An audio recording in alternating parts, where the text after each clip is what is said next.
Faltan 21 minutos para las 9 de la mañana. Me da mucho gusto recibir en cabina al licenciado Pedro Jiménez León. Lo hemos invitado a platicar esta mañana. Pedro, bienvenido a Telereportaje. Emanuel, muchísimas gracias.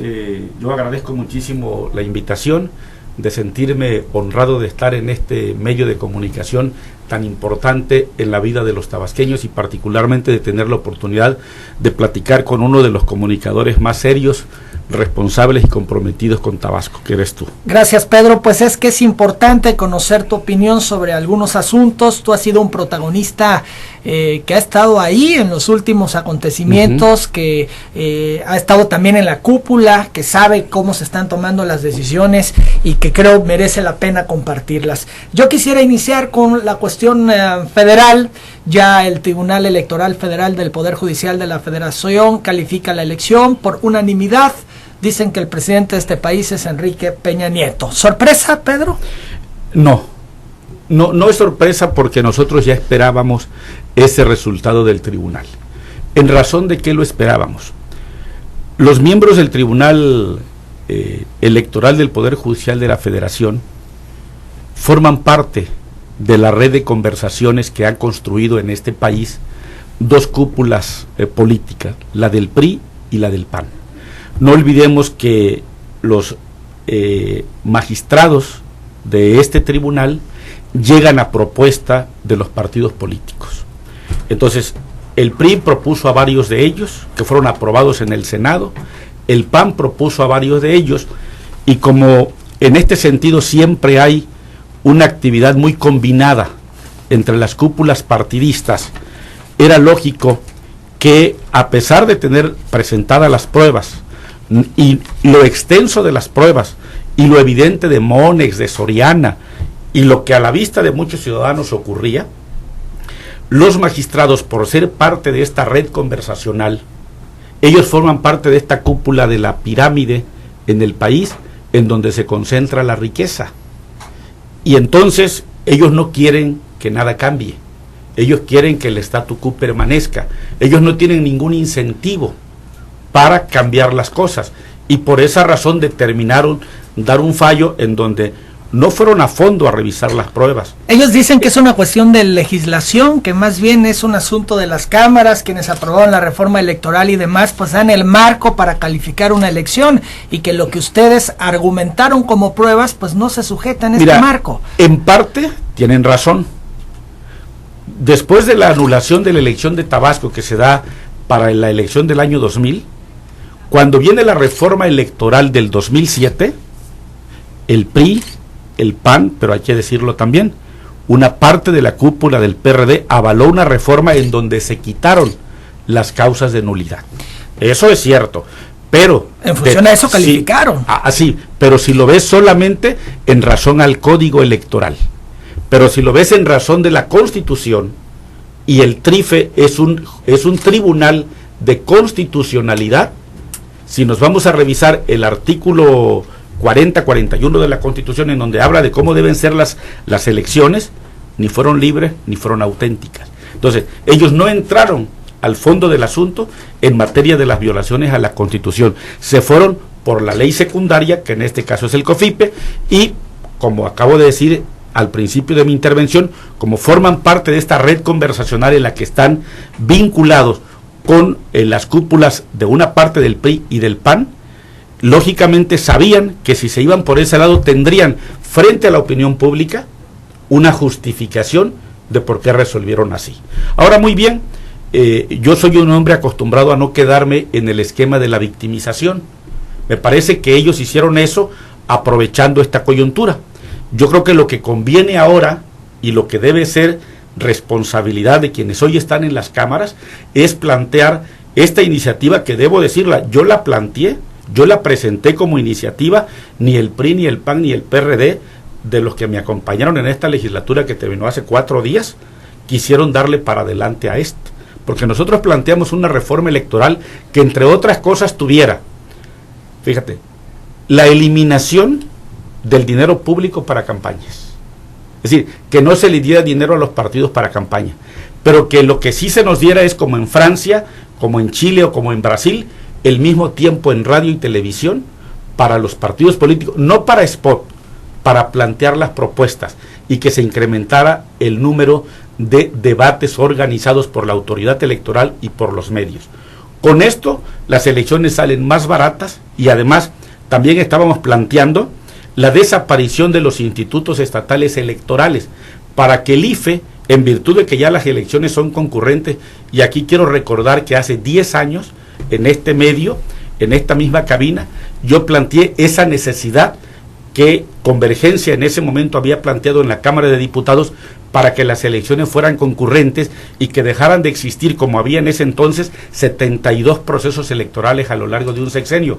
Ya vamos avanzando, y a como vamos es muy probable que a partir del 2015 solo tengamos 4 procesos electorales en un sexenio. Eso significa ahorro de dinero, ahorro de tiempo, y si además hacemos estas reformas electorales más profundas y pensamos más en el ciudadano que en la cúpula de los partidos, las elecciones van a ser más baratas, van a ser más efectivas y no será un tema del dinero. ¿Será prioridad para Movimiento Ciudadano promover esta reforma electoral? Claro, por supuesto, porque además forma parte de la plataforma electoral que nosotros registramos ante el IFE, que además va vinculada con las otras figuras de participación ciudadana y figuras de democracia directa, que es el plebiscito, el referéndum, la revocación de mandato y la iniciativa popular. 8:45, estamos platicando con el licenciado Pedro Jiménez León de Movimiento Ciudadano.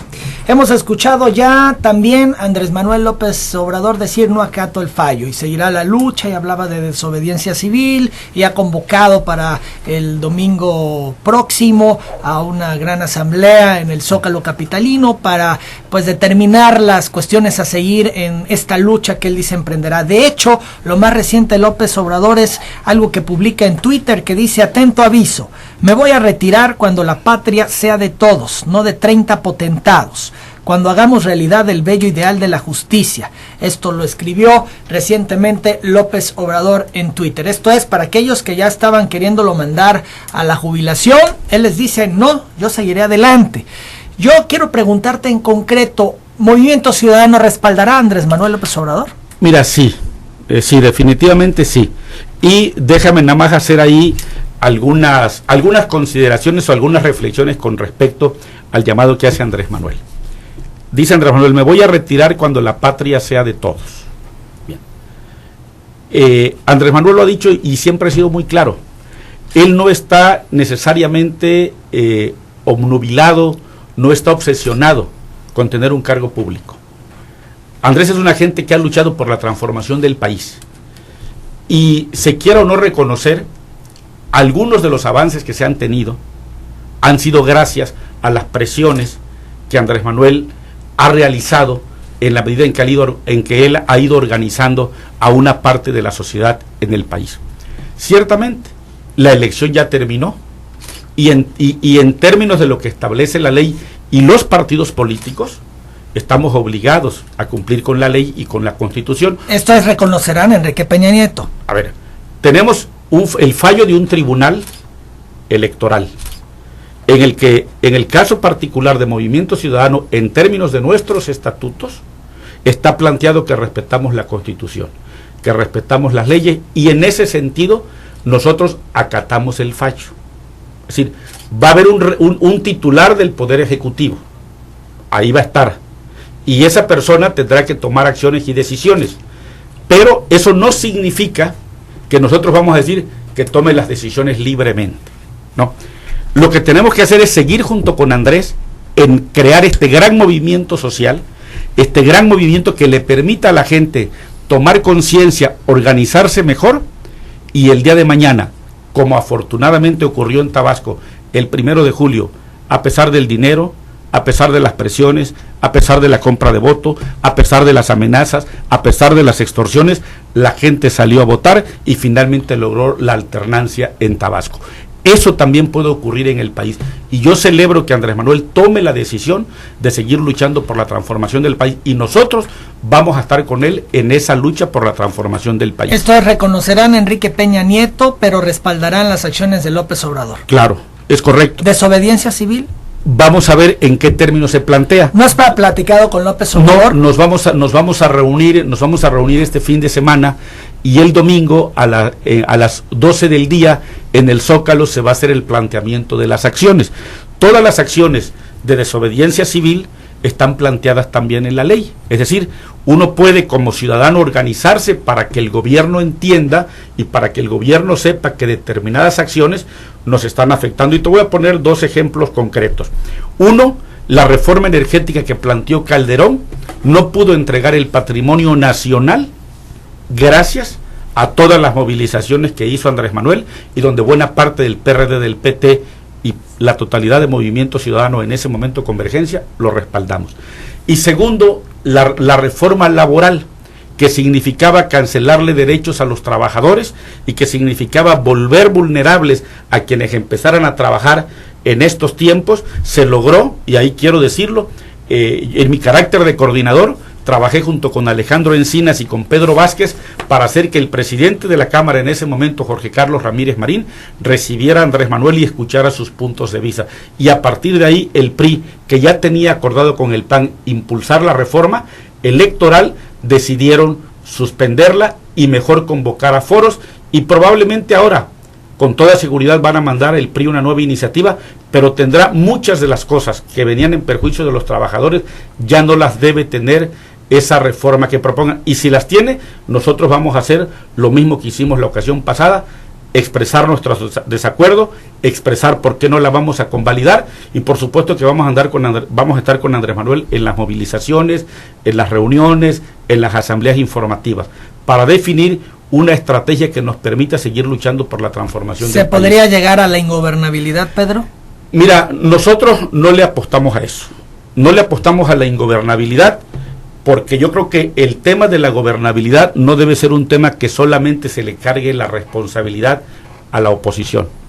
Y en el caso del gobierno federal, la gobernabilidad es un tema que tiene que responder o que tiene que concretarse desde la administración pública. Y en este caso la administración pública la va a tener Enrique Peña Nieto como titular del Ejecutivo. Pero tenemos también que ser muy claros, este país muestra ya rasgos de ingobernabilidad. Y muestra rasgos de ingobernabilidad porque no ha habido un gobierno efectivo en lo federal, porque no ha habido gobiernos efectivos en lo estatal, porque no ha habido gobiernos efectivos en lo municipal, y porque muchas de las instituciones están más... Hay un filósofo político y economista norteamericano, Thomas Sowell, que dice que la crisis que hoy está viviendo el mundo es producto de que la clase política tradicional está más orientada a los procedimientos que al resultado. Si nosotros vemos hoy, hacemos un análisis de cómo estamos como sistemas, estamos en medio de una crisis profunda. Hay una crisis política. Salimos de un régimen o de un periodo de gobierno donde el presidente carecía de legitimidad. Tenía legalidad, sí, pero carece de legitimidad Calderón. Estamos iniciando otro que también está entrando carente de legitimidad. Si revisamos cómo estamos en materia económica, 60 millones de pobres, un incremento en el costo de la canasta básica, que lo dijimos además hace más de 3 años, y hablamos que había 2 elementos que nos iban a hacer entrar en esta crisis alimentaria. Primero, los fenómenos hidrometeorológicos, las sequías en el norte, las heladas en el centro del país y las inundaciones en el sur-sureste del país. Hacen que la mayor parte de las cosechas se pierda. 2, los chinos con su economía han logrado sacar a más de 100 millones de chinos de la pobreza en los últimos 10 años. Y estamos hablando de una población equivalente a la de México. Nosotros somos alrededor de 112 millones de habitantes. Los chinos, estos 100 millones de habitantes, han modificado su dieta, consumen carne, consumen lácteos, consumen granos. Y cualquier país en el mundo que tenga la oportunidad de producir alimentos, ¿qué es lo que hace hoy? Prefiere amarrar un contrato comercial con los chinos que con México. Por esa razón se hace necesario que el gobierno, y por eso nosotros planteamos en su momento la iniciativa de volver a crear una banca de desarrollo que fundamentalmente financiara la producción de alimentos en el campo mexicano. Si nos vamos en materia educativa, vimos el cortometraje, el documental de Panzazo. Vemos los indicadores de cómo nuestros alumnos no salen con las competencias necesarias para enfrentarse a la vida. Les enseñamos en las escuelas competencias técnicos funcionales, pero no les enseñamos competencias genéricas. Salen de la escuela y tratan de memorizar las respuestas sobre cómo se construyó el pasado, pero no los hacemos capaces de formular preguntas sobre cómo diseñar el futuro. Los sacamos de la escuela orientados más a la obediencia que a la creatividad, que a la innovación, que al cuestionamiento. Entonces, todo el modelo económico y político del país, en este momento en México, está en crisis. Rasgos de ingobernabilidad hay, pero no se la pueden cargar ni a Andrés Manuel ni a nosotros. ¿Pero sí podría ser el detonador? Digamos que nosotros vamos a estar trabajando de manera seria, comprometida, por seguir cambiando de manera pacífica al país. El tema de la gobernabilidad es un tema que es responsabilidad de quienes están al frente del gobierno. Y en este caso, quienes estén en la titularidad del Poder Ejecutivo tendrán que hacer su parte, como en el ámbito local, el gobernador electo Arturo Núñez y ya tendrá que hacer también su parte. Ya hablaremos de eso. 5 minutos para las 9 de la mañana. Vamos a la pausa, regresamos, seguimos platicando con Pedro Jiménez León.